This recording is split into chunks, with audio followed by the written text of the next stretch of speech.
2, 1. Колеги, продовжуємо засідання Dear після colleagues, let's перерви. continue the Для hearing протоколу after a хотів би recess. відмітити, що For на the датах record, I would like засідання не to беруть note участь члени комісії Дуб that Ярослав Михайлович Dub і Yaroslav Чумак Сергій Mikhailovich Юрійович у and зв'язку з Chumak тим, що Serhiy вони Yurovich are not attending мають the hearing відбути у службове from this відрядження. point on because they had to leave Прошу on a запросити business до зали trip. засідань Would you кандидата на please посаду bring in судді the Вищого candidate for the антикорупційного суду position of Лehkykh the Kyrylo judge of Вікторовича. the High Anti-Corruption Court, Lehkykh Kyrylo Viktorovich?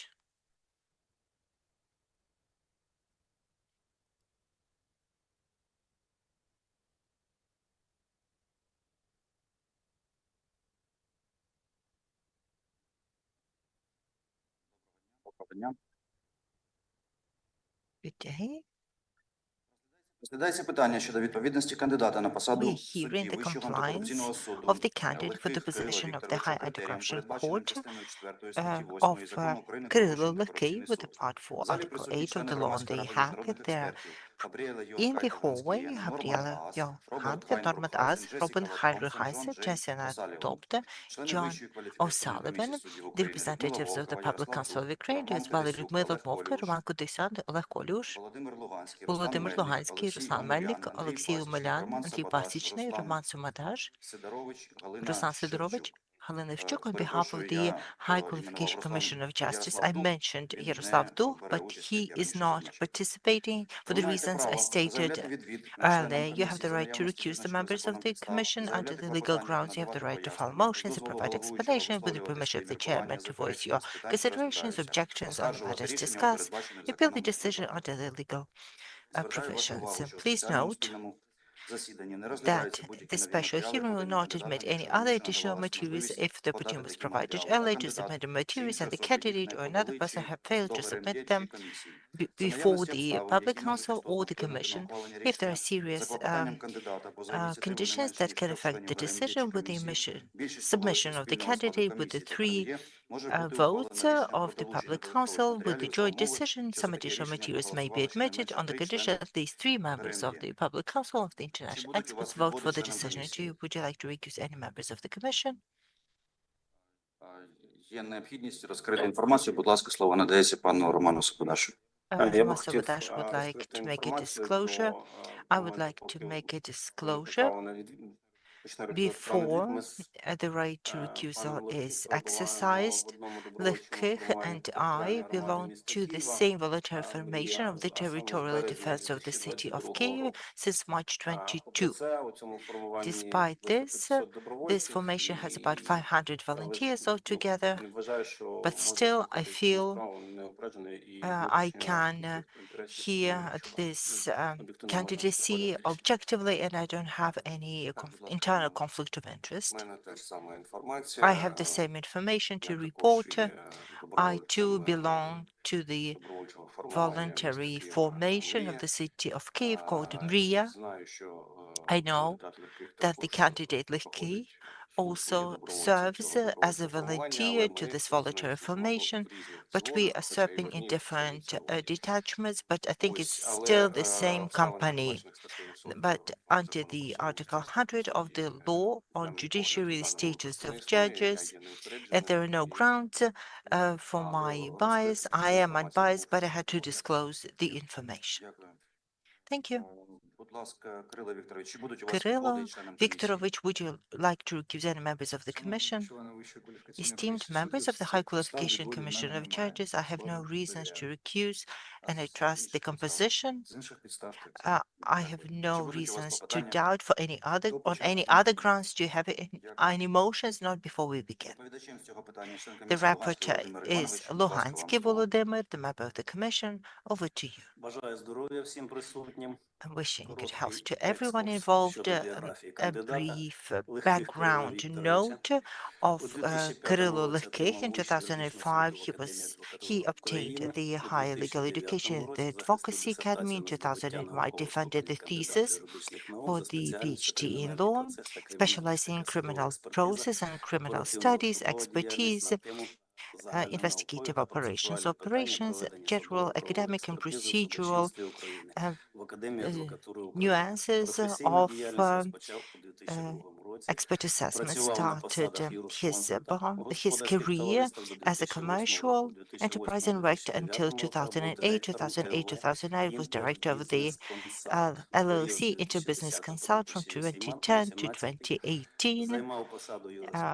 Was the legal consultant for a number of businesses. In 2007 was issued a bar license, had business operations as a private entrepreneur, offered advice on legal matters from May 2012, is an attorney from September 2011 till September 2014, was a social professor, the head of the department at the Academy of Advocacy of Ukraine since September 23. Kyrylo Lehkykh is an associate professor at the Department of University of Law of Taras Shevchenko University in Kyiv. In 2020-2022, Lehkykh was a member of the Disciplinary Commission for the State Bureau of Investigations. In 2022-23,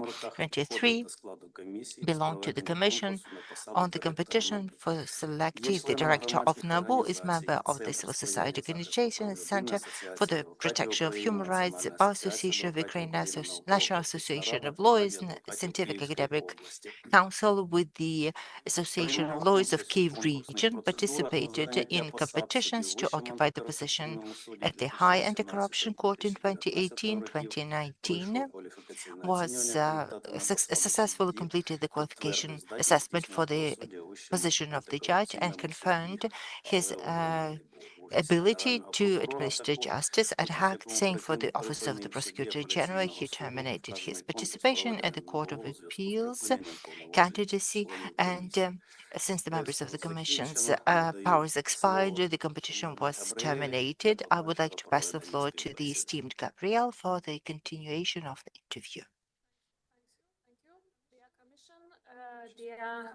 Пані Габріела, перепрошую, як виявилось, є необхідність у Gabriela, додатковому розкритті інформації. we need to discuss some further information. Please forgive me for interrupting you. I would like to give the floor to Roman and then over to you. Again, having received the information about the candidate, I would like to disclose that as of now, and since 2007, I'm also an associate professor at the Department of Law of the National University named after Shevchenko, but Kyrylo started working there following my appointment as a judge. Our paths never crossed at the university. Thank you. Gabriela, over to you. Thank you once more, dear Kyrylo Viktorovich. I first of all want to congratulate you that you already reached such high position in this competition. And also I would like to introduce my colleagues. The chairman already introduced shortly, but just to know that we have the resigned judge from United States, it's John. Also we have human rights experts from Canada, it's Jessica. Also next to me is sitting our chairman, attorney from Netherlands, Robert, and also another attorney from Estonia, Norman. I myself is a criminal judge from Lithuania. So first of all, I would thank you that you participate here and agreed to answer some questions. And therefore, we asked everybody to be very concise. We have not a lot of time, so please answer if it is possible within 3 minutes for every answer, because all answers already was given to you through 4 rounds. Just we need some additional information. The main concerns and the main questions that I will be asking you are related to several themes. First of all, some general about your motivation. Secondly, about some issues about the property of your family, and some additional questions regarding some attitudes on the activities of your family members. So if I can start, I firstly would like to ask you about not about all the motivation that lead you to participate a second time in such type of competition. But you also wrote to the Commission. In your documents, we can find information about your experience in dealing with criminal cases, including those under the jurisdiction of National Anti-Corruption Bureau of Ukraine and High Anti-Corruption Court. So maybe you have more detailed information how much cases you have in the progress in the High Anti-Corruption Court for a moment.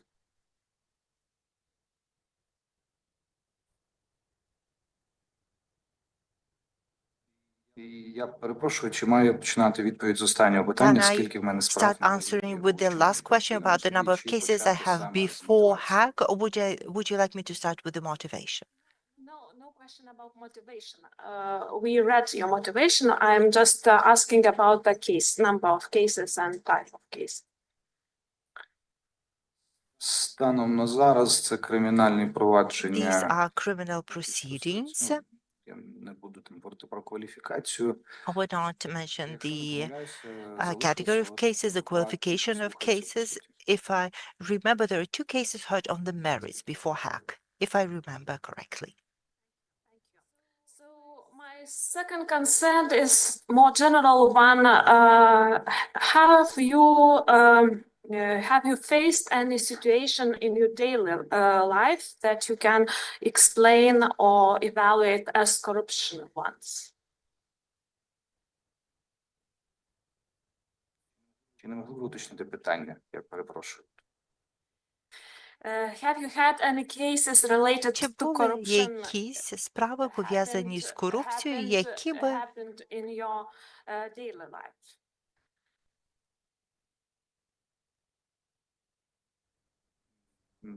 Ні, не можу пригадати або повідомити No, таку I інформацію. cannot recall or report such information. But if you would have such situation, how would you react to them?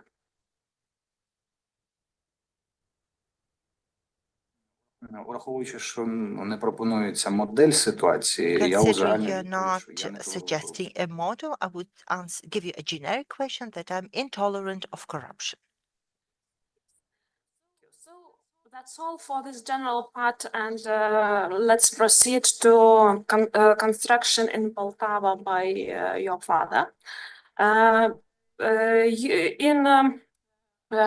According to NABU information, we received that your father's income for years of 1998 until 2018 amounted to approximately 7 million hryvnia. Yes, correct? Це відповідає розділу This аналітика в is довідці Національного compliant антикорупційного with the бюро, analytics який є section in the правового note of the нагляду NABU до provided and матеріалів added досьє, to the та враховуючи, dossier. що мій батько And помер considering 9 that my листопада father deceased 2021 року, on the 9th of інформація, November яка би 21, the розподіляла ці information доходи that would від allocate the 13 income лютого from і до 98 to 2021 там to немає. Тому я можу лише 2021 is сказати, not що there. довідка So I can Національного just say that the антикорупційного бюро record of містить the таку NABU інформацію. contains Враховуючи such неможливість information. отримання Considering додаткової we cannot інформації get any про additional рівень information доходів, about можу the level сказати, of що я з income, I довідкою can say ознайомлений. that I am Але familiar з with the вашого дозволу, NABU з note, but with your permission, I would say that the note does not contain the full information when on behalf of the Public Council of International Experts brought me a request about an apartment of my wife's parents and the sale of the apartment. This transaction is not there. So without saying any remarks about the operation of the National Anti-Corruption Bureau, I have to say that perhaps the information presented of this nature is not complete. Thank you. Nevertheless, in the year of 2013-14, your father have 3 big investments. It's construction of residing building in Poltava. Yes. Another, and he bought 2 flats in Kiev for you and your brother. Is it correct? Знову таки зараз, я так розумію, там неточність була перекладу, там, бо я чую про мати, мова йде про мого батька. So Я можу it's not сказати, entirely що дійсно clear такий because first you випадок mentioned був mother than the разом father in зі своїм translation, but this did happen. Together with побудував his цей будинок. co-investor, he did І build the так, house. в 2008 And so in році, 2008, враховуючи бажання батьків допомогти because з my parents придбанням квартири wanted в to Києві, help було укладено buy the відповідний apartments договір, in Kyiv, кредитний the договір, the і так, lending agreement щодо was мене drawn. така квартира в And кредит yes, придбавалася. such an apartment was bought for my benefit on a loan. So, do you think this we also and you also know the numbers that was paid for these apartments for you and for your brother? It's approximately 210,000 United States dollars. Do you think that there were sufficient money for investment into building, even with co-investor of this residing building in Poltava? We would like to only comments. How do you feel about this? За тією інформацією, яку мені Based вдалося за on the цей час information that I зібрати, я was вважаю, able що у мого to батька було find достатньо over the коштів для time, I того, feel щоб my цей father had будинок був sufficient money побудований. in order to build the residential building. Thank you. Maybe you can say who was the co-investor of this construction? В цьому немає ніякого секрету. Це Валерій It's no Головко. secret. It's Valery Holovko. З ним мій батько, наскільки я пам'ятаю, і наскільки в мене As є far as I інформація, remember, as far as I have the спільний бізнес вели information, з my father 1993 по ran 94 the року, business якщо я together не since помиляюсь. 1993 or 94, if I remember correctly. Yes, the second question is related to the land plot on which this building was constructed, because it originally was under the rights of NGO Ruski Par. And the purpose of this land plot was to build and maintain buildings for public and religious organizations and not residential buildings. We also find the information according to open data, the land plot under the building, as well as the land plot under the garages, which afterwards was transferred to your father's property, still have the same purpose. Nevertheless, you answered in fourth round that the purpose of the land plot was changed. How can you comment this situation? Якщо коротко, коли In від brief, імені Громадської ради міжнародних on експертів behalf of надійшов the відповідний запит, If when I я received the орієнтувався request на from the єдину доступну мені PCIe, інформацію. I could Справа в only тому, use що the information available to з me. поки що не до The кінця thing зрозумілих is, мені причин for щодо unknown Валерія reasons певні about публікації в засобах Valery масової Holovko, there інформації are some згадуються publications ім'я in the і mass адреса. media, and my family is mentioned in Здебільшого the в цій context as публікації well. And this наводиться publication, інформація inter про alia, земельну states the ділянку, information about the land plot, зазначений її кадастровий номер. and its Коли cadastre number is виникло питання, stated. єдине, що When я the встиг question зробити, arose, це the only thing I could do намагався was перевірити це в try Держгеокадастрі. to go to the state geocadastre Відповідний документ і to додаток check мною було the направлено document, Громадській and раді I міжнародних sent the експертів. annex to Такої the земельної ділянки PCIe, Держгеокадастр не бачить, її and там the зареєстрована, cadastre бо does not номер see the був land змінений. lot. Either it doesn't exist or the Повторюючи, number is мабуть, але все changed. ж таки I will скажу, repeat, що but I will жодної still інформації, say that no жодних документів, information жодних and архівів no не documents, зберіглося. no Перше archives are запитання preserved. щодо The first цього question будівництва about the цього construction будинку and прозвучало в about цій this залі building у was voiced in 2019 this році. hall in Після цього 2019. я, Following очевидно, that, I переадресував це питання obviously своєму батькові. referred the question to my father, Будівництво and he завершено, said that вислав the construction is документацію і так далі. complete. І, We в discussed the принципі, ніяких documents, документів не and no залишилося. Станом на other 25 documents лютого are 26 remaining держава as of взагалі 2025. інформації, які були б мені доступні, в мене And I немає. Я have не no можу ані other підтвердити, sources ані of спростувати information. I наразі, cannot confirm наразі є or призначення цієї deny земельної the designation of this land lot. Thank you.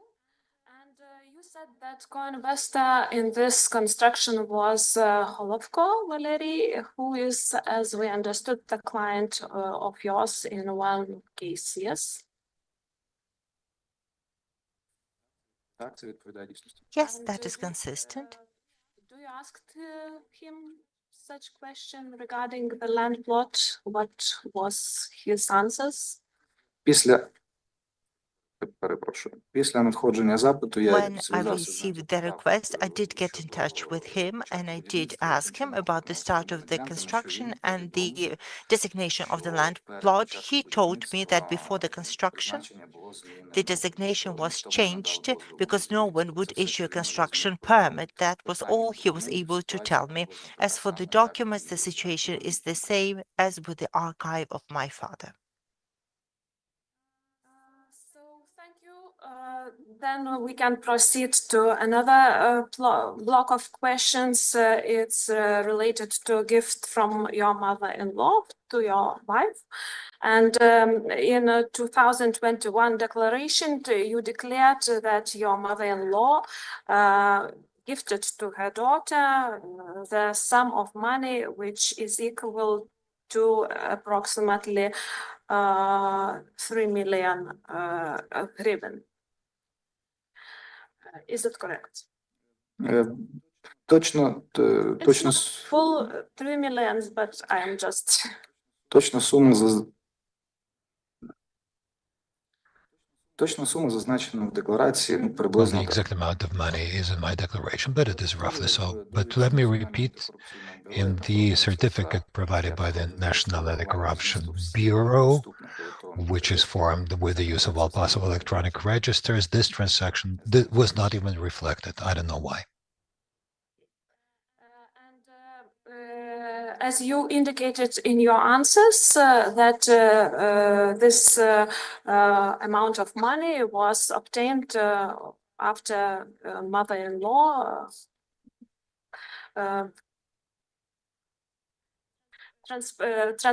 transferred to another person her apartment, yes? Sold to another person.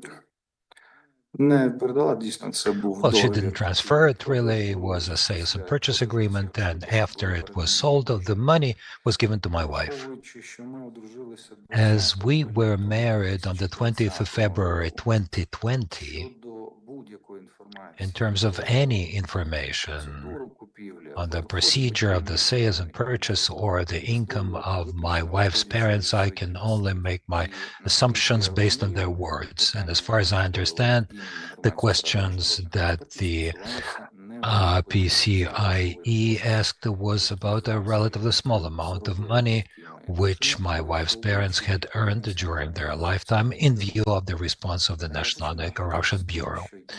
In fact, I started by saying that that information, first of all, can feature in such certificates. It's probably not the guilt of the Anti-Corruption Bureau, but of the registers. And I asked that question, and I received the answer which I provided to the public counsel. I don't have any other documents. Thank you.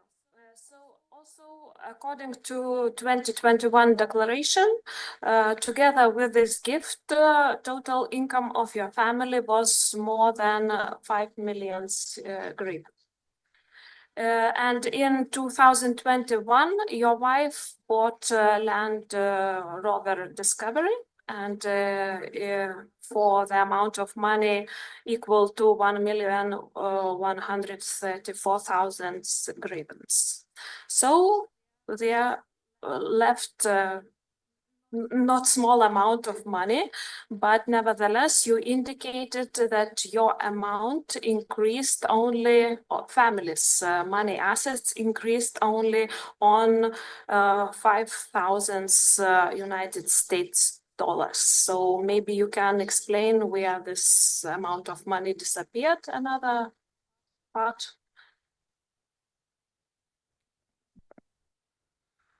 Якщо я правильно розумію запитання, If I understand your question correctly and its translation, you mean that after my wife purchased a used automobile, some amount of money should have been left, right? Which is not shown in my declarations. Do I understand correctly?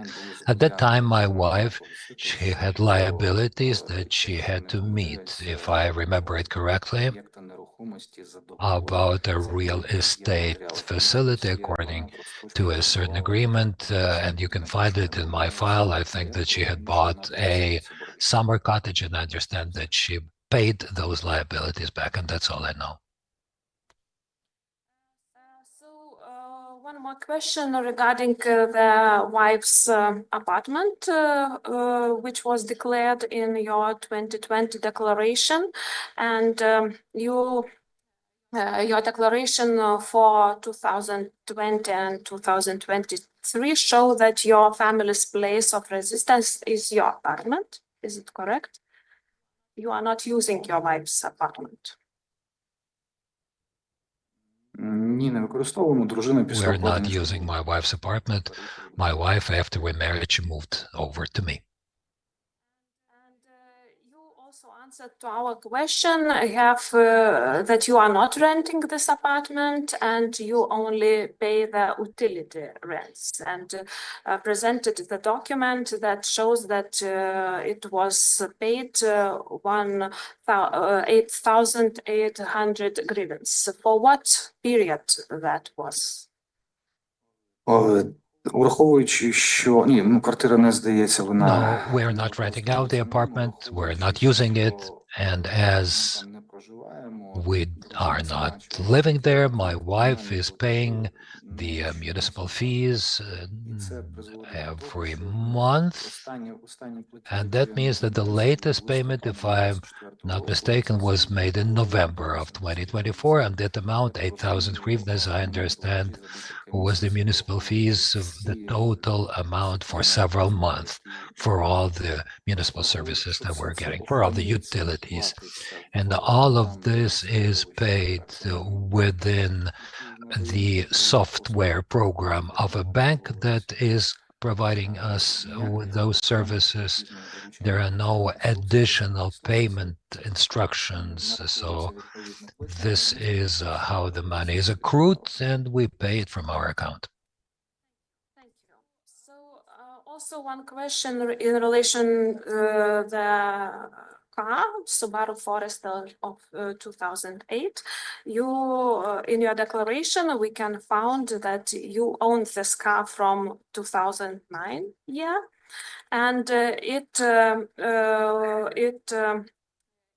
and you explained that this car belonged to your father's business partner, the same Valery Holovko, with whom he had relevant settlements, but you do not indicate it or detailed what the settlements were, why this car was transferred to you or sold to you, because your income was not so big at that years, and again, the question, did you ask Holovko what were the settlements between him and your father?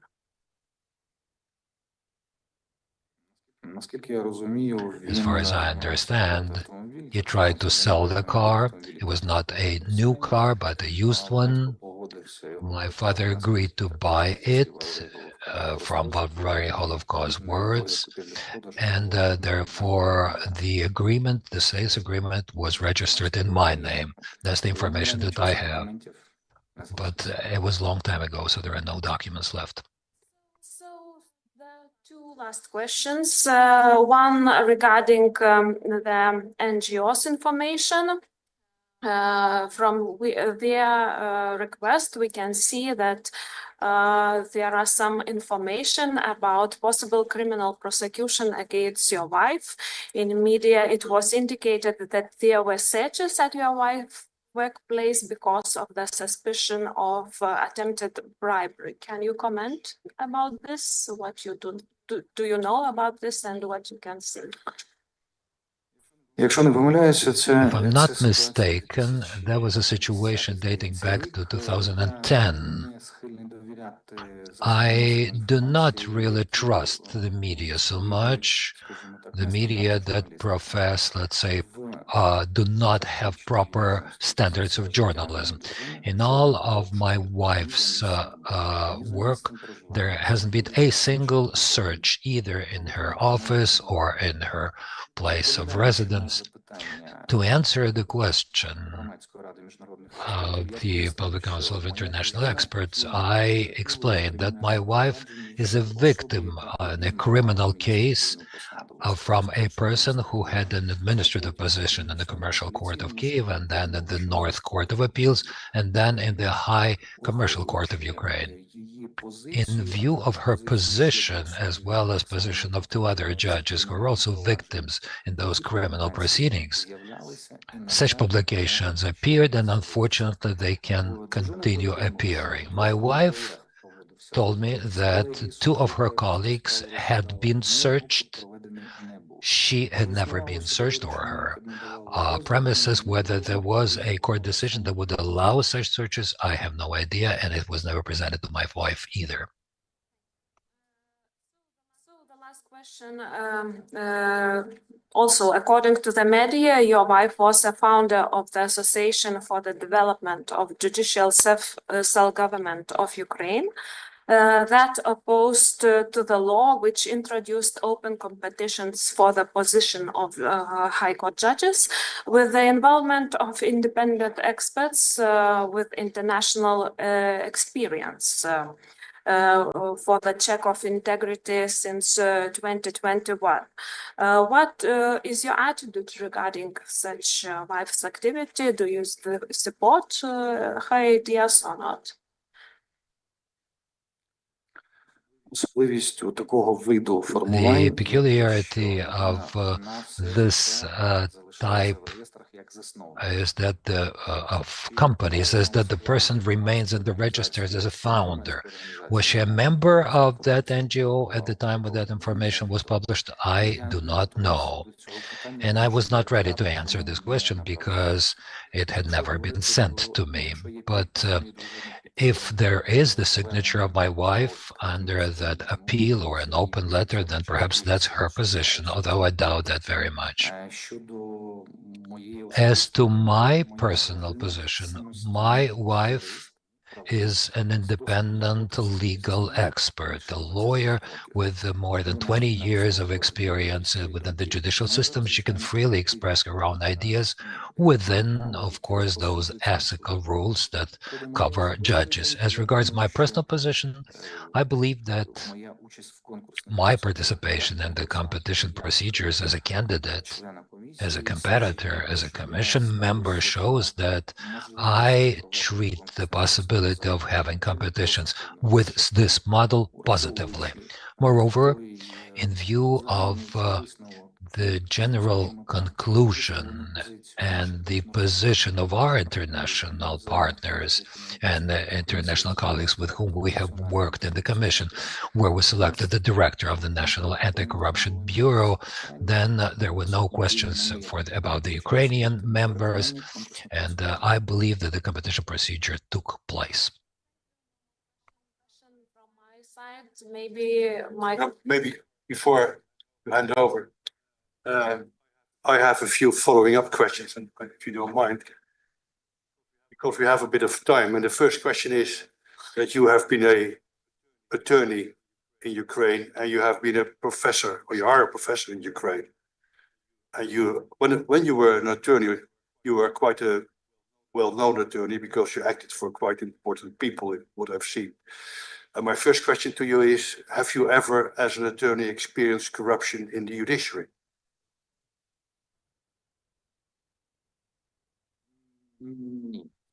Well, the thing is that the category of cases you asked me about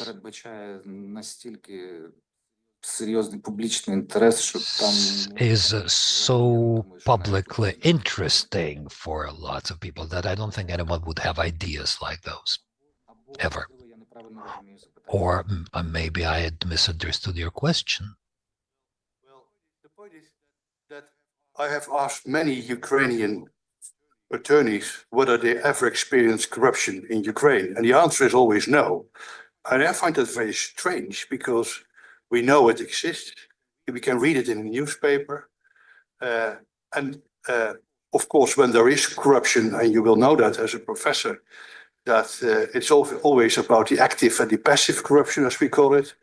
It's someone who receives it, but it's also someone who gives it. And if there is someone receiving it, and it is a judge, it's most likely that the one giving it will be a lawyer. Wouldn't you agree? Конкретно в цьому випадку ви запитуєте діючого Well, you адвоката, are asking який має an відповідати active за всю attorney who інституцію is в to respond контексті for можливості all the надання institution неправомірної within the вигоди. context of Очевидно, що я собі providing такого коментаря illegal дозволити не можу. bribes. I cannot make Це a може comment бути, about that. I але це cannot не allow обов'язково. myself. This can happen, but it's not necessarily attorneys who would offer such My illegitimate. question was, did you ever experience it? Of course, you cannot mention your clients. Ні. You have a professional confidentiality. Of course, I understand that. But how long have you been in your judicial environment? For a long time. So have you heard about it then? Звичайно, якщо мова йде Well, of про course, кримінальні if we're talking провадження, about those які, criminal proceedings, є предметом публічного which розгляду are the суду. subject of Але public знову ж таки, information, про вирок yes, суду мова йде лише but про again, випадки before a judgment, we're only Звичайно, я talking бачу. only about assumptions or, well, justified assumptions. I've heard about that, but I understand that we don't have much time. Maybe you can make your question more specific. Well, my question is very specific. The question is, did you, as an individual, as a lawyer, ever experience corruption while doing your job? Якщо говорити за мою роботу, While ні. talking about my work, no. So not as a lawyer. And I also know when I read the press that if you are a professor, there's quite a lot of, let's say, when you read it, issues about professors receiving payment from, for instance, students or for other people. Have you ever heard about that? Про такі факти чув, але в Well, I моїй have heard діяльності about такого such абсолютно facts, не but було. I have Якби never такі факти encountered були, я that in би my мав про work. це If I had дізнатися. ever Перше, had друге, such я все facts, ж then таки everyone would викладаю. know that. And Оскільки second, I це не така teach, професія, and I всі understand that мої this is поваги not the до professor, викладання with all the професії, respect і to так teaching as a дозволяє profession мені that would allow заробляти на життя me достатньо. to earn my living. Яка That's the приносить work дохід, that ніяких gives me very little, well, income that cannot be called high level of income. That's why no corruption-related situation where anyone would ask me about something or would propose something. No, I can't remember anything like that. The reason I'm asking you is that you're applying for a position in the High Anti-Corruption Court, which means that's a court that deals with corruption issues. And you also just said that you have a zero tolerance for corruption. And what I find interesting then to know is whether you have any private knowledge or experience regarding corruption. But apparently that is not so. Is that correct?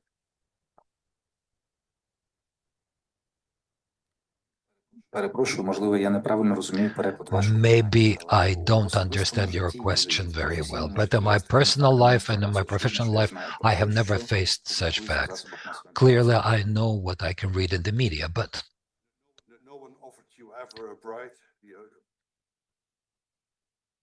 Ні, я все своє життя працюю no, або not to викладачем, me. або I've been working адвокатом. all of my life І as an як attorney викладачу, очевидно, or as що a professor, and as a professor, nobody немає, has offered it to me. як правильно сформулювати, Did you How observe should I? other people or be offered a bribe? Were you ever in court proceedings where there was offered a bribe? Or you think there was offered a bribe? Never happened.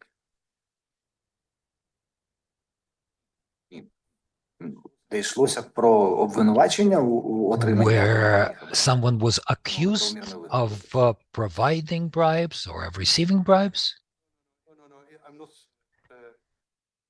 asking you a question whether you were party to, let's say, criminal investigation into bribery.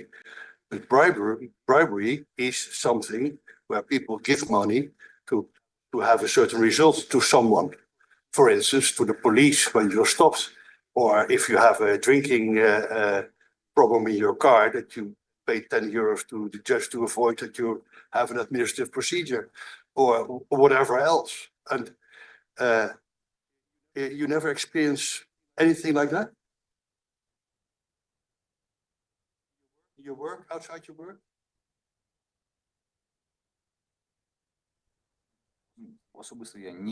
I personally have never proposed anything to anybody and have never received anything.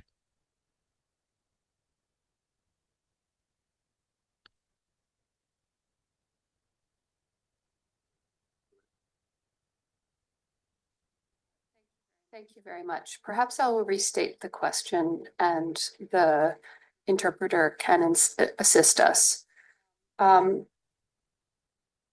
We would like to know whether, as a Ukrainian citizen, as a lawyer, as a human person living your life, have you ever observed, experienced, seen, been told of a personal experience of some form of corruption at any point in your life, as a student, as an adult, as a lawyer? At any point, have you had any lived experience of corruption? Or is it something that is only a dream, only a fantasy, only something you have read about written in books?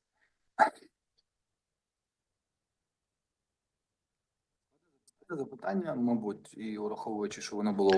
the question, as you clarified it, so to answer it, perhaps I can formulate my answer like that. Evidently, I understand that there may be situations and that they have existed situations that could be corruption related. And I understand how such a situation can look. But such direct, concrete situation in which I could clearly see that that's an example of corruption, I cannot name that. But I do understand that perhaps in my life there have been situations where certain actions or were carried out by certain persons could be actions that look very much like corruption-related situations. You know what the point is? What I find so difficult, you are someone whose life is law. You're an attorney, you're a professor. We sit here all together because of corruption issues in the judiciary. It's one of the reasons why the PCIe is here. And you want to be a part of an anti-corruption court. And what you tell me is that there is no experience with you with corruption, for instance, in the judiciary. Let me first ask you that, do you believe that there is corruption in the judiciary, or does it not exist? In view of those public speeches or publications of the National Anti-Corruption Bureau and the situations that shocked the judicial system in 2024 in particular, I understand that it exists, that the problem is there. However, I also understand that in very many cases or situations, the accusations or the allegations of the acts of corruption in the actions of certain judges can be used as a tool and may not be based on anything. And I understand that the system is not ideal, and I have seen many situations, in particular when I would provide defense in criminal cases. I understand that not everything is so wonderful. However, in the judicial system, if there are such situations, I think it's the court that would assess such things. But of course, I am aware of such facts. What I'm told is that the High Anti-Corruption Court prosecutes per year approximately 50 judges each year. Are you aware of that?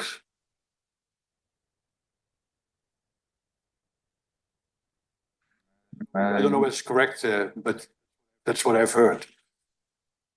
Quite a few in any case.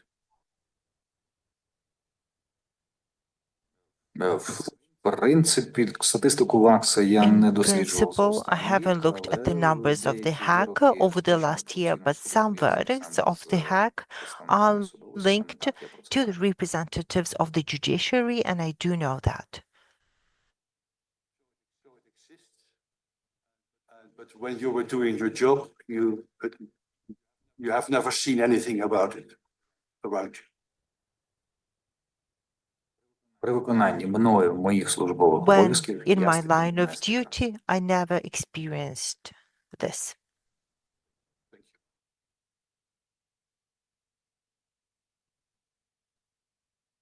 Peace to you, Mr. Chairman. Дякую. Отже, передаю слово доповідачеві. Будь ласка, Giving the Володимир floor Іванович. to the rapporteur. Over to you. Thank you. Скажіть, будь ласка, кандидат, давайте по Subaru Forester. Я зрозумів Let's так, talk що about Subaru Forester first. цей автомобіль, I understand that it is your father who bought the car and then documented it in your name. Yes, this Jim Rapporteur, this is what happened. It was a gift to you. You could say so. It's clear.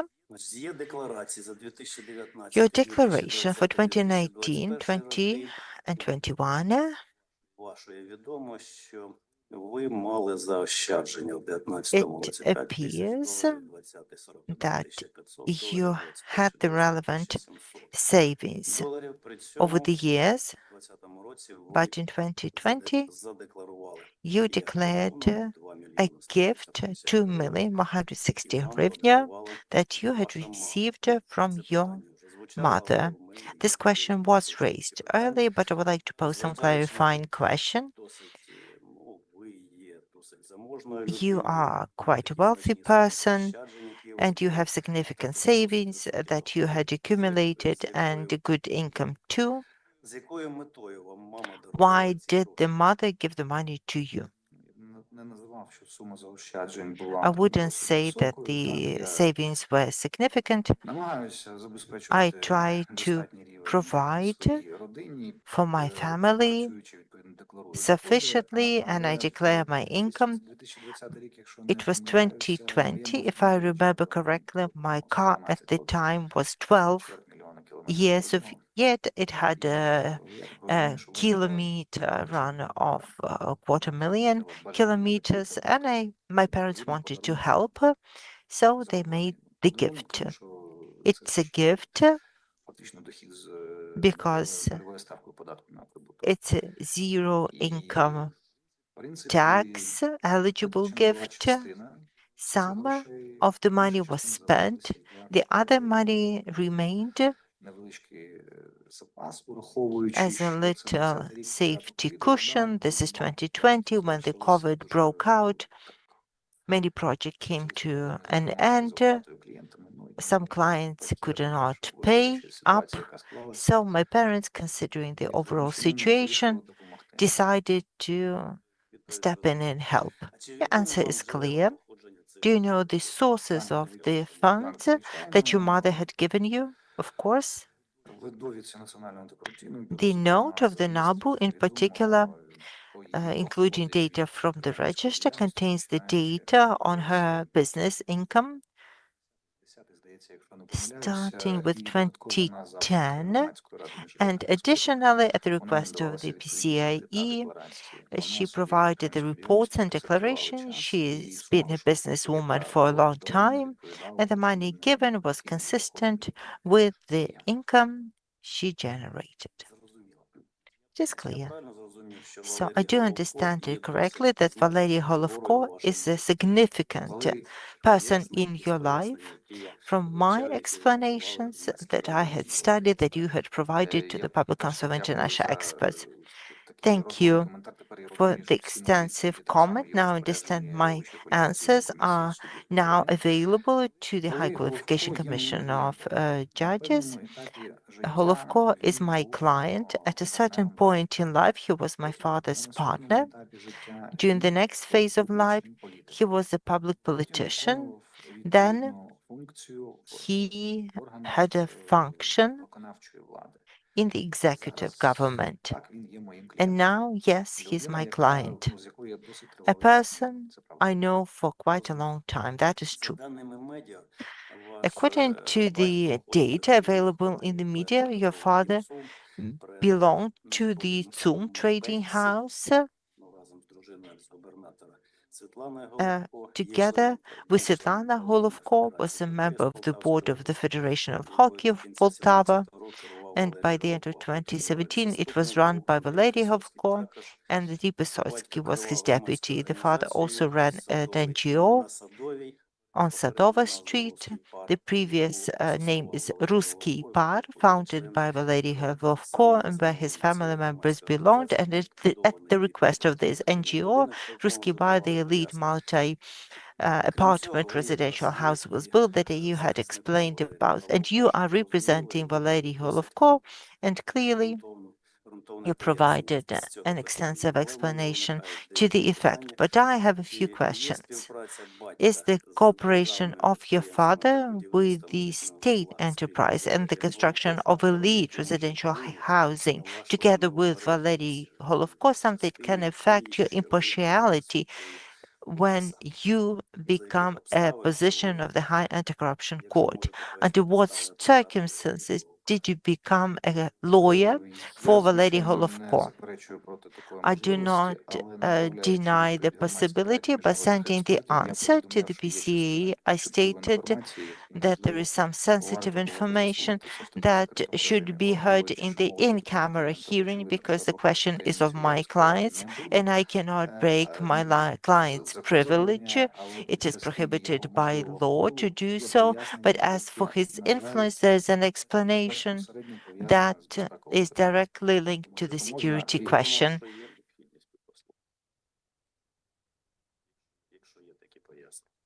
If there are explanation, shall we hear them?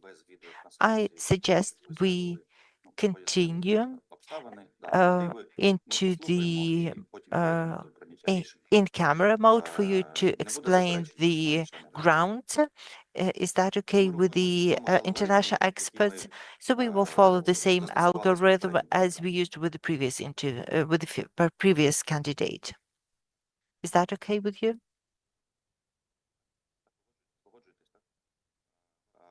Я прошу Fine. припинити відеотрансляцію. Let's stop the broadcast.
3-1. Будь ласка, пане Кирило, вам слово. Over to you, Kyrylo, esteemed High Qualification Commission of Judges, esteemed Public Council of International Experts. Considering the scope of requesting information, I withdraw my request to hear this question in camera. Thank you. Volodymyr, over to you.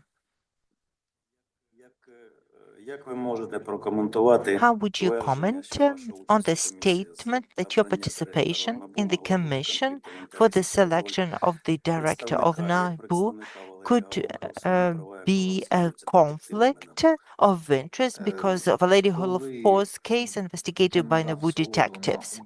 When I consented to join the commission, certainly a publication came out to this effect, and the person publishing the information did not know the status of the director of the National Anti-Corruption Bureau in no way has the impact on the pre-trial investigation. It's up to his deputy. That's the first thing.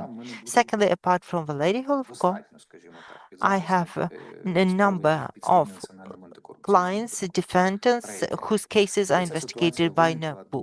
Thirdly, when the situation arose, the documents were submitted to the National Agency for the Prevention of Corruption, who stated their opinion that there is no conflict of interest and there is no interlink. Fourth point on the way was this person, a journalist, submitting information to the Ministry of the Internal Affairs. They had conducted the inspection and found nothing there. During the operation of the committee, throughout the entire operation of the committee, selecting the director of the NABU, 2 self-recusals were filed, both by me.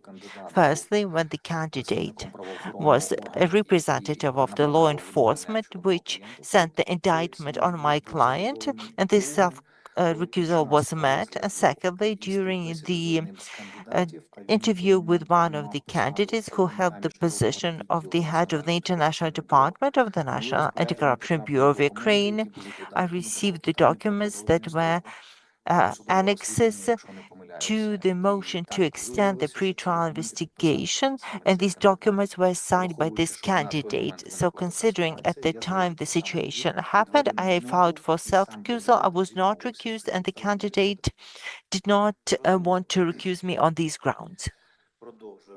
It is clear. Let us continue.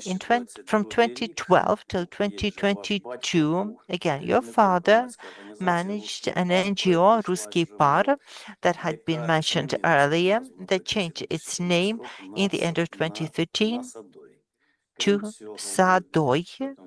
And 2004-2005, you were legal advisor for the Russian advocacy group, which renamed into Stolichny Radnik LLC. I have the question, is the naming change of the NGO of your father had a reason? Did it reflect the change in his political view? And was it a manifestation of anti-patriotic sentiment? My question is formed based on the opinion of the civil society organizations. I do understand.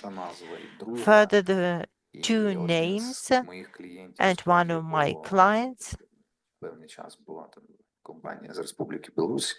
owned a Belarusian company. It is a question of my loyalty to the country. Before Nasadova company was renamed, it was called Ruski Par. It did not reflect an ideology. It was neutral, and it was registered like that in 2001. I cannot change that page in my history that my father was born in Chelyabinsk region of the Russian Federation, and the second co-founder, Valery Holovko, was born in Kyzyrdin region of Kazakhstan, if I remember correctly. So no ideology was behind the name, and in 2001, ideologically, obviously no. As for the Russian advocacy group, during the 3rd year of university or Academy of Advocacy, I did work for a company with such a name. I did not name it, obviously. Obviously, I had no connection with running the company, nor naming the company, and anything to do with the matter was beyond my reach, and I don't think anyone pursues such ideology. I worked there for a short period. Only the client that worked with the company who I was invited to support only stayed for 10 months, so there was no ideology behind it. That's my answer. Your answer is clear. I understand that you're working for the said company, considering that you are now a volunteer to the Territorial Defense Unit and you are defending our homeland.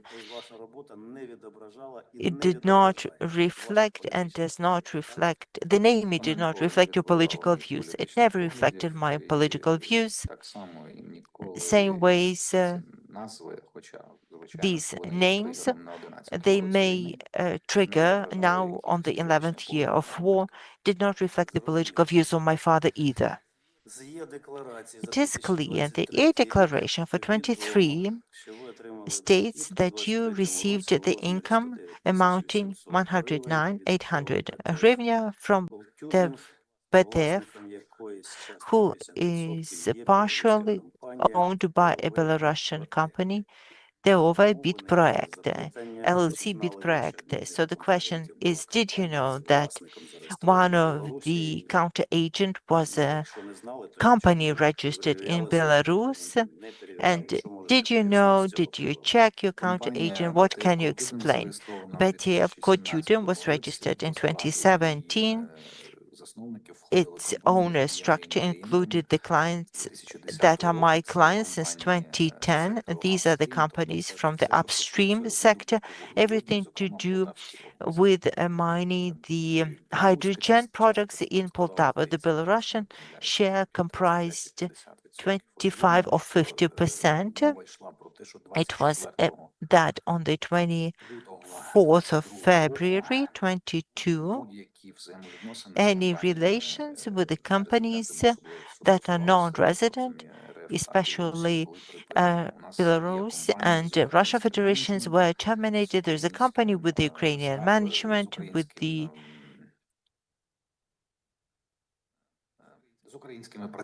Ukrainian staff and chaos, and this company in as the founders, as we cannot renounce such founder, and I was the one to complete the processes for the company, and we stopped mutual payments and operations in March 22, but it's the Ukrainian company that found herself in a situation when one of the co-founder was a Belarusi company, importantly so. There's no mechanism to renounce or disown such a founder, at least legally. Your answer is clear. The website of the advocacy package, Eurolego, contains the information that you're the advisor for the criminal legal department. Is that so? Not currently. Alexander Rushinsky and I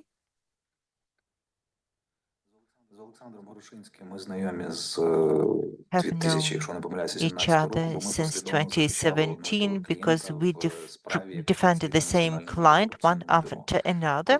In a case under the investigative remit of NABU, when we met, he invited me as an expert on European Court of Human Rights, and considering the corporate policy of their legal firm, he suggested we signed a memorandum. I did take part in the event, but we never signed the memorandum, so I'm not working with him. I don't have any documents that would link me to him, but I know Alexander Horshinsky.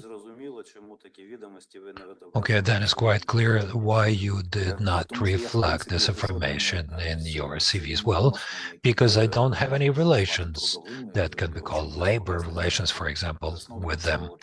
And I have never been a founder of that company either. I understand.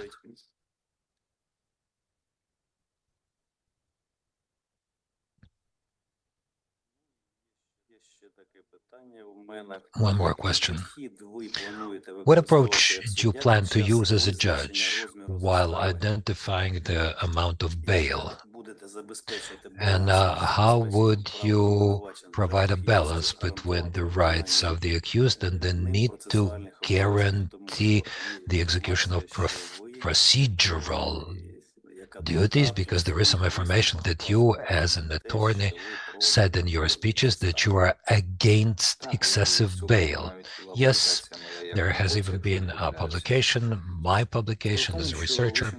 The thing is that the Anti-Corruption Court, in its work, most often uses only deciding, when it decides the amount of bail, it usually thinks about the potential damages. That's why the level that it uses is higher. So the approach that would be used, it would be decided, let's say, based on the decisions of the judgments of Alperian versus Ukraine or versus Spain.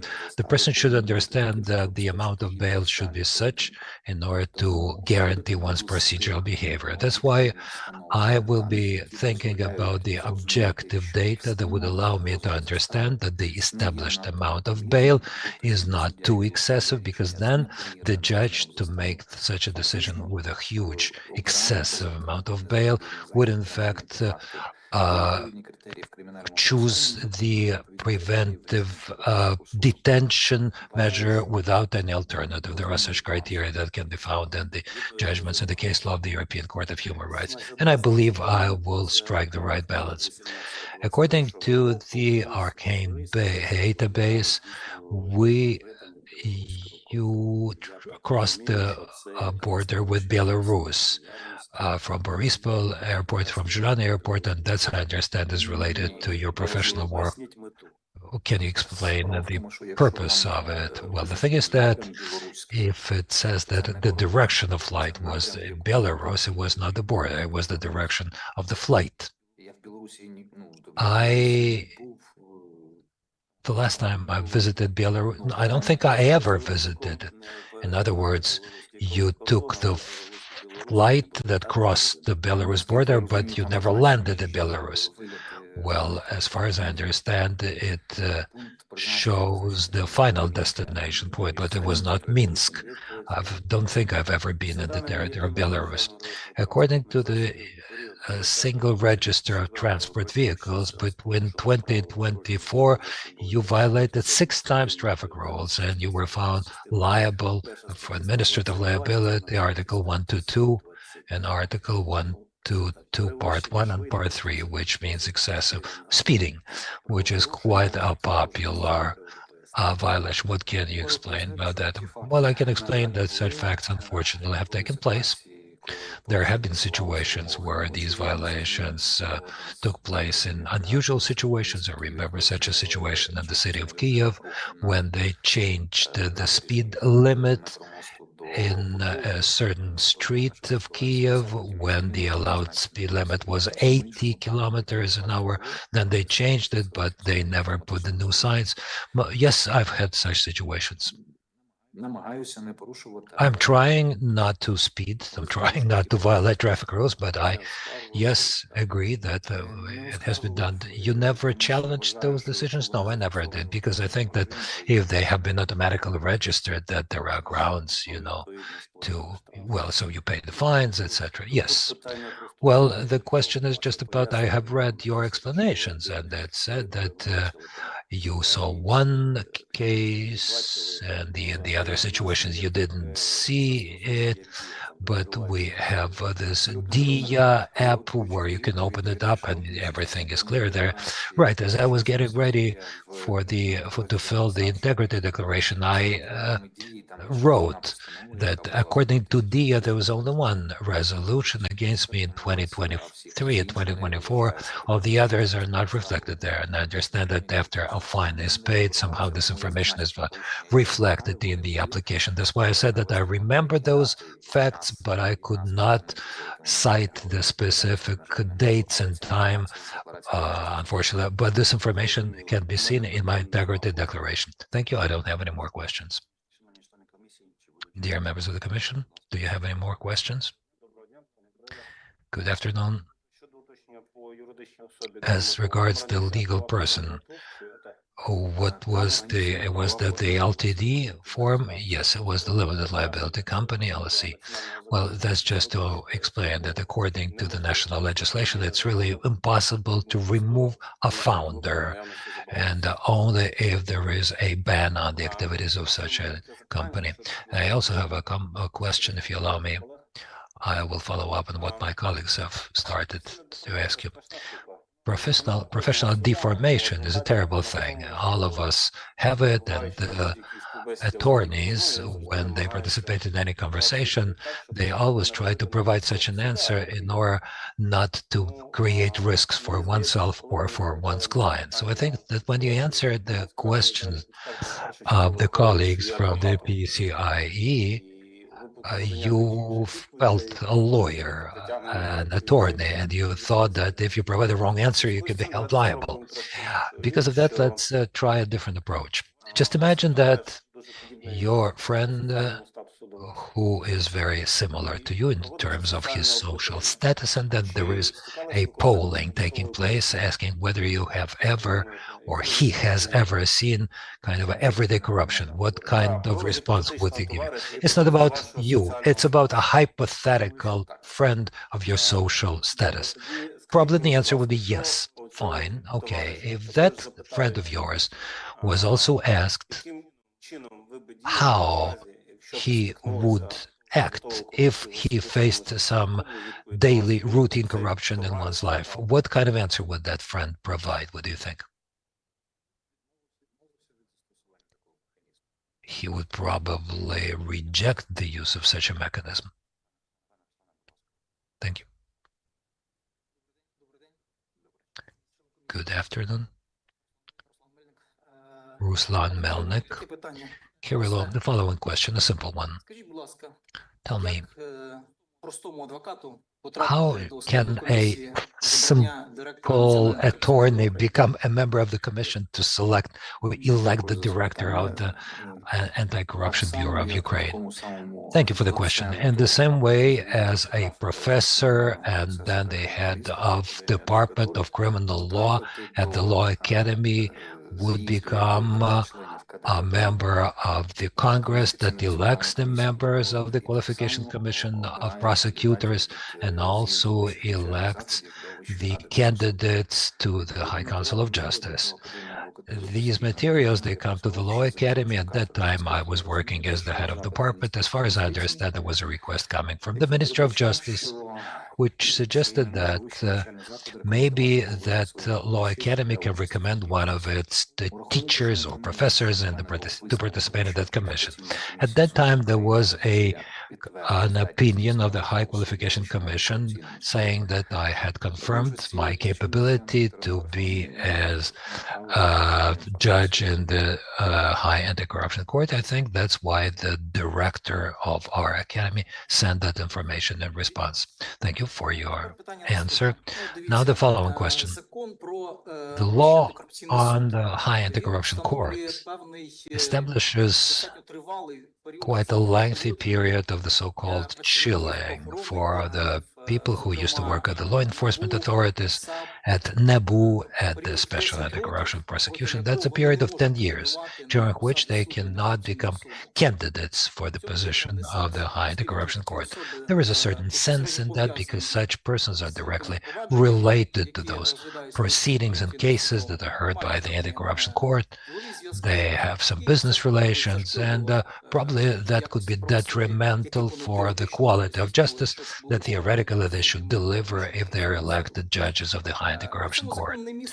The law does not contain any restrictions or caveats as regards a possibility to become a candidate for the position of a judge for attorneys. And probably there is some logic in that as well. At the same time, there are certain realities, which are that let me remind the others that the High Anti-Corruption Court has been working for 5 years, and during that time,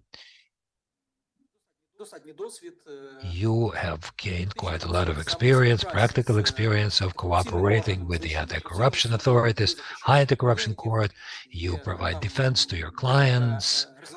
There are several high-ranking criminal proceedings that are investigated by NEBU, where you are the defense counsel, where you represent one of the parties. And here the question is, would you personally feel that you require the same kind of a chilling period, some kind of a pause that would allow you to be as unbiased, as impartial as possible if you wanted to become a judge of the High Anti-Corruption Court? In other words, would your today's work as an attorney, as a defense counsel in the anti-corruption related or corruption related cases, would it not affect your possible future role of the judge of the High Anti-Corruption Court? Thank you. As a trainer for trainer on non-discrimination, I believe that the discrimination measures that one can find in the law on the National Anti-Corruption Court, they have a certain rationale that you have named. Whether I believe that they're fair, no, maybe not completely.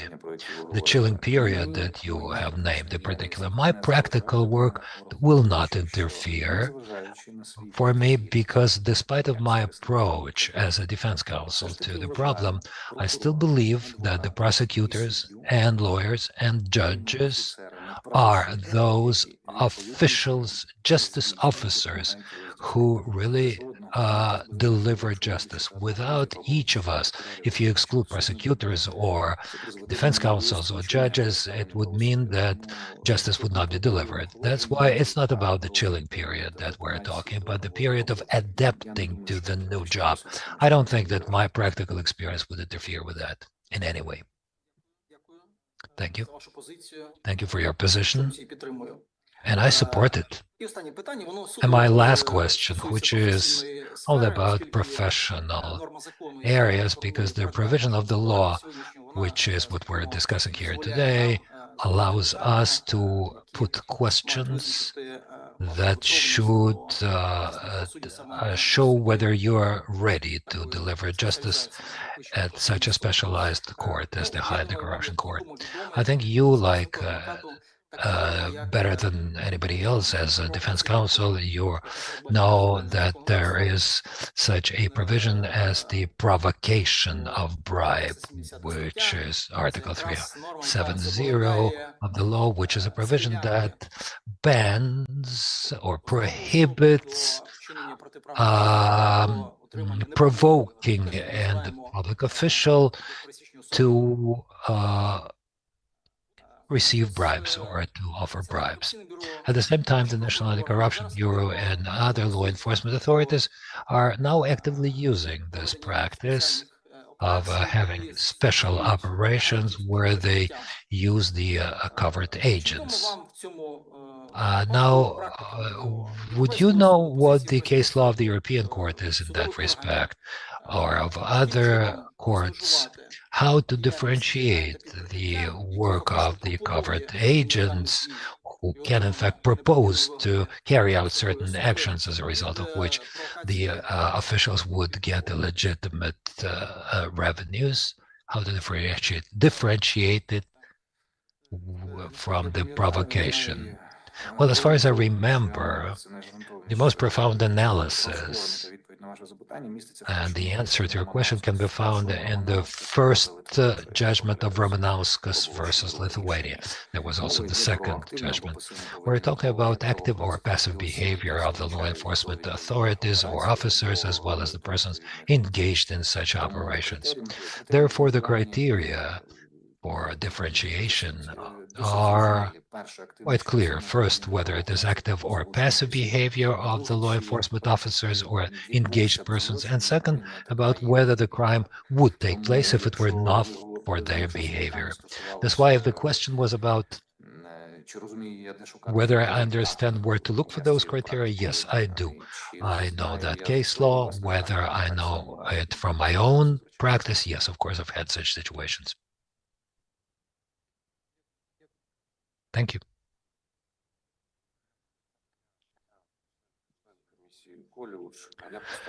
Member of the Commission, Kolyush, to follow up on the question asked by my colleague, the following question. You understand basically why the competition has been announced, because the current composition of the anti-corruption court has a huge workload, and of course they need the people there. Tell me, please, as how many pre-trial proceedings you participate in now in corruption-related cases where you are a defense counsel? Well, I would say up to 10 of them, 7 or 8, up to 10. And you understand that if you become a judge, you would have to recuse yourself, right, in such proceedings? Yes, so about 10 of them. Yes, it's not too many cases compared to all of my other cases. Well, I have one more question to you. If I understand it correctly, you were a member of the commission to elect the NABU director, and at the same time, you were a defense counsel in a number of criminal cases where the investigation was carried out by NABU, National Anti-Corruption Bureau. I think that an outside observer, a rank-and-file person, can think, I'm not saying this is so, but one can think that if you have some cases and you participate in this competition, theoretically you could be interested in certain results. I'm not saying that this has taken place, and I'm sure that you are an objective person, but one could have such opinions. And I think that the reputation for an attorney is extremely important, and such thoughts can have a negative effect on one's reputation. As a result, I have the following question. On the one hand, you could not but take that into account. On the one hand, you realize that there is a risk for your reputation to hypothetically be damaged. On the other hand, if you participate in the work of that commission, but you have made a decision to participate in the work of that commission, so what in fact nullified that risk? Why did you decide to take that risk and to work in that commission? What nullified that risk? Well, in all of my professional life, I don't remember having anything that I did that could damage my reputation. Second, of course, the participation of independent international experts with prevailing voting right meant that that mechanism was preventive, that if something was wrong in the process and a possibility to vote in a certain way could prevail over certain activities that can be deemed such that do not meet the tasks of the commission. And talking about risks, well, perhaps I had an understanding that if we did everything correctly, if we did our job right, that I wouldn't have such risks. And of course, I could not hope and I could not think about that, but I do remember very well a speech made by 2 of our colleagues as we were drawing the line to the work of the commission. It was Drago Kos, Pavilis Yumowkauskas and especially Karen Greenway, who said that I will not vote for our common decision because there was a decision of 4 versus 2, but I understand the logic of my colleagues and I understand why they made that decision. And moreover, I remember it was not, I was not trying to PR myself in this conversation, but I remember public speech made by Drago Kos, who said that basically with those people, with those Ukrainian representatives, you can only work in competitive procedure. That's why I don't think that when I agreed to that quite difficult part of the work pro bono, I could damage my reputation or face any reputational risks. Thank you. I would have one more question related to your work in that commission. I don't know what was so special about that, but I would like to clarify, as you were a member of the commission, did you have access to the full information about the candidates, their personal data, or whether it was restricted access? What was special about that work? Yes, we did have access, of course, to all the materials. However, we received it indirectly. But as we cooperated with the working group of the Commission, which had received all that information from the National Bureau, from the Security Service, and all the other authorities, and they shared that information with us. Well, we had full access at the time when we had interviews, certainly, because, well, that meant that we did not have to disclose the information. We had to destroy it upon hearing. So theoretically, you could get some sensitive information as regards, for example, the would-be NABU director. Yes. Moreover, all the sensitive information or the information that caused that I had some doubts, it was made public. At the same time, you remembered an attorney in criminal cases that NABU investigated, and a certain person who was elected could become its director. Yes, it is so. But the peculiar feature of the National Anti-Corruption Bureau is that the bureau director has nothing to do with investigating criminal cases. That's an administrative position. And as far as I understand, the director does not affect the pretrial investigations. And the functions of the director are limited to just stopping, let's say, or suspending criminal investigation for 48 hours, but as the director and not as a member of the working as an investigative group. I don't remember anyone. So the director does not affect the investigation. In this connection, if I remember correctly, 2/3 of the candidates came from the acting detectives of the NABU, and hypothetically, they could be investigating the case that you had defended your clients in, or potentially could have investigated the cases where you would act as a defense counsel. So the access about the sensitive information about the candidates, even though they haven't become the winners, still remains open.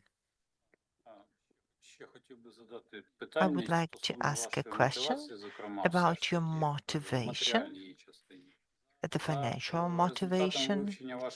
Having looked into your declaration for 2023, I have done my computation that if we exclude some insurance payments, considering the payments received for working in the university, the average income comprised 47,000 hryvnia that you had declared, right?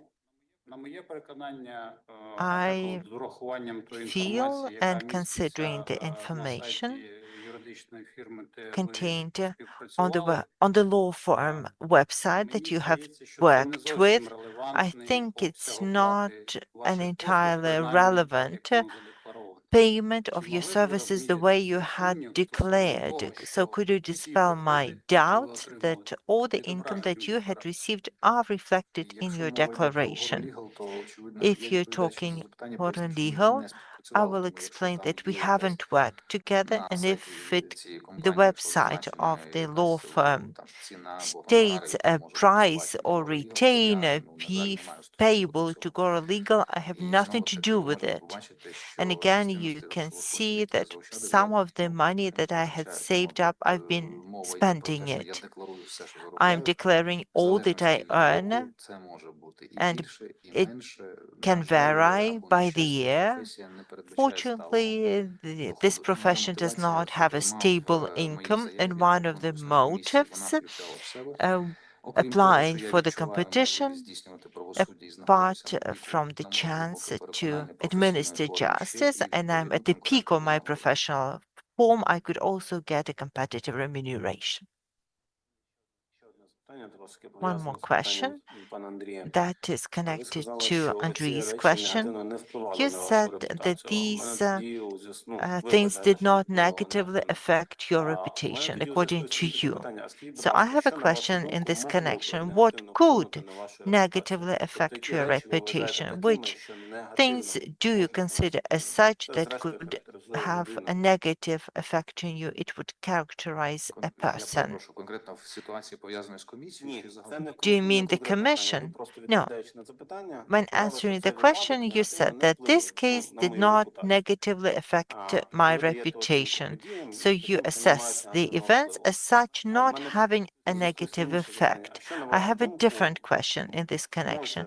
What, in your opinion, could have negatively affected, or hypothetically, what situation could negatively affect on your reputation?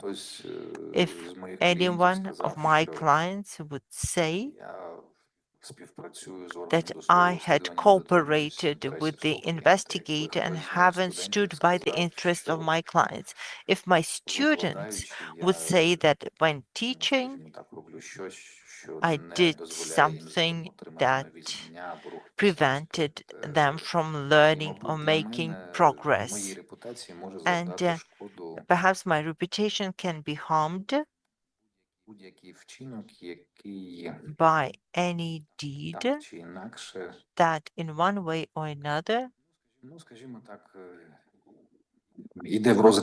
would go against what my parents had taught me.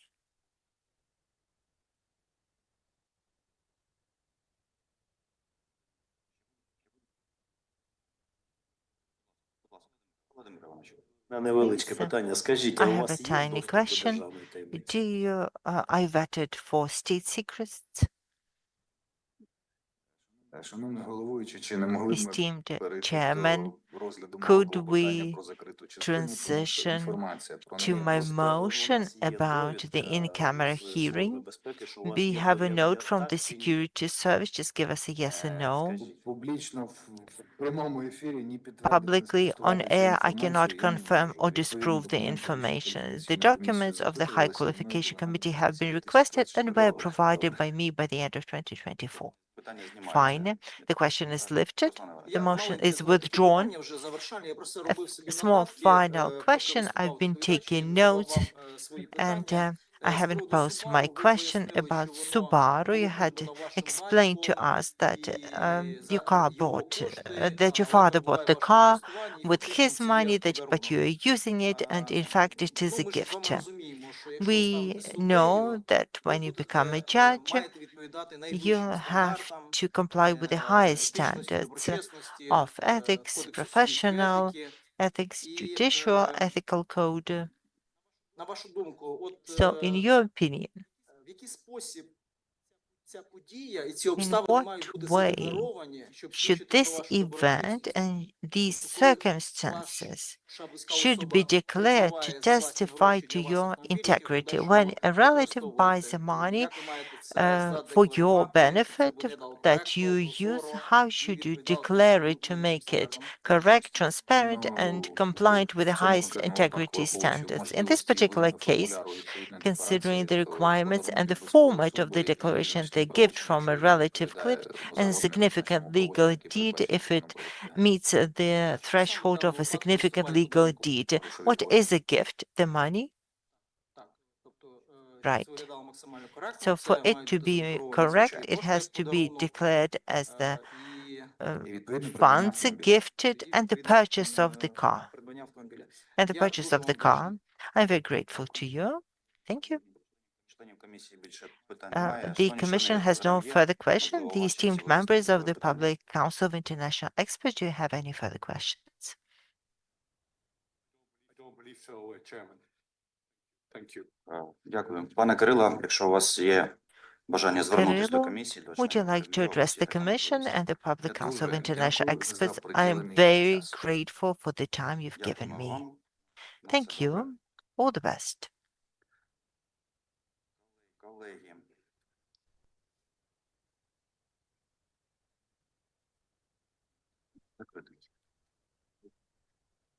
Давайте ми оголошується коротка перерва. A Прошу short припинити трансляцію. recess is announced. Please stop the broadcast.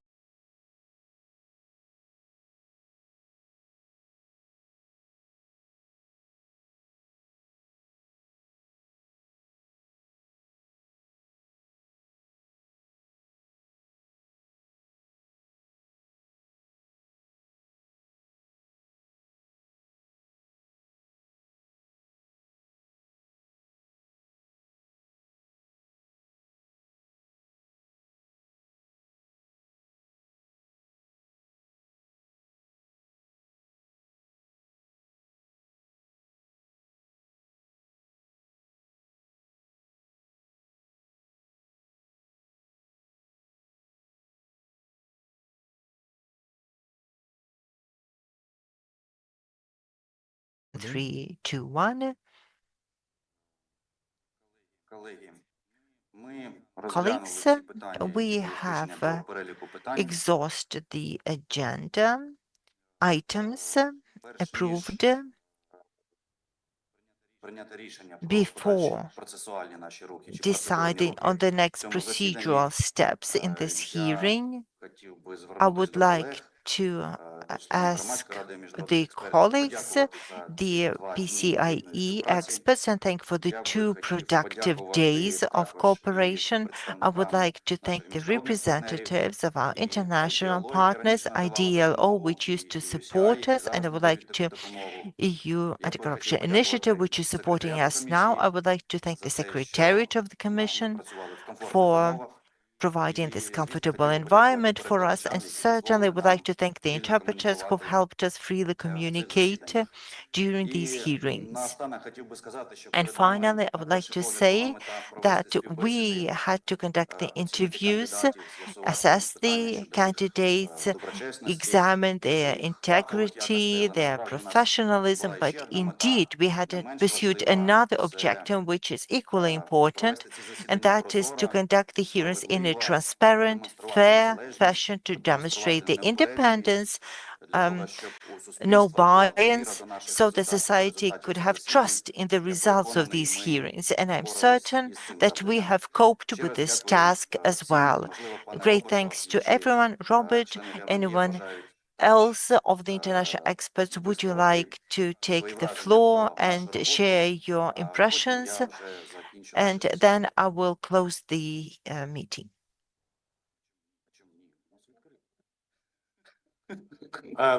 Well, thank you, Mr. Chairman, for your nice and kind words.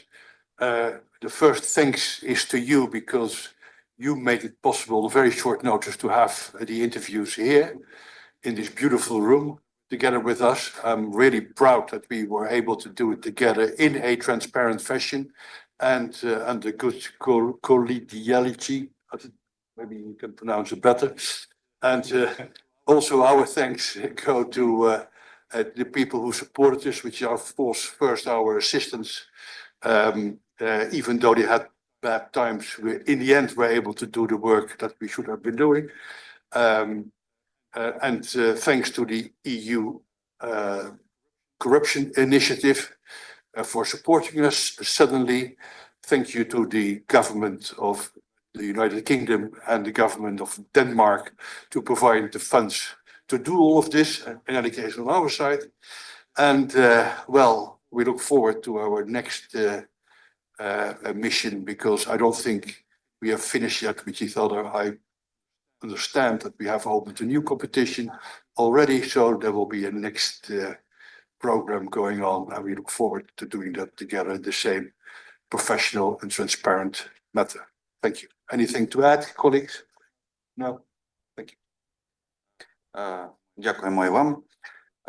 Колеги, Thank я хотів you. би, оскільки ми ще перебуваємо в прямому Colleagues, ефірі, надати інформацію whilst we нашим still кандидатам are on air, I would like to provide the information to the candidate about when they should expect the results to be announced. The next hearing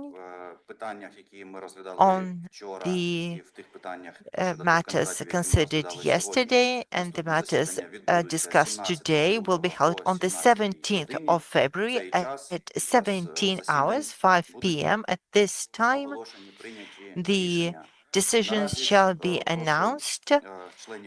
As of now, I'm asking the members of the Qualification Commission and the public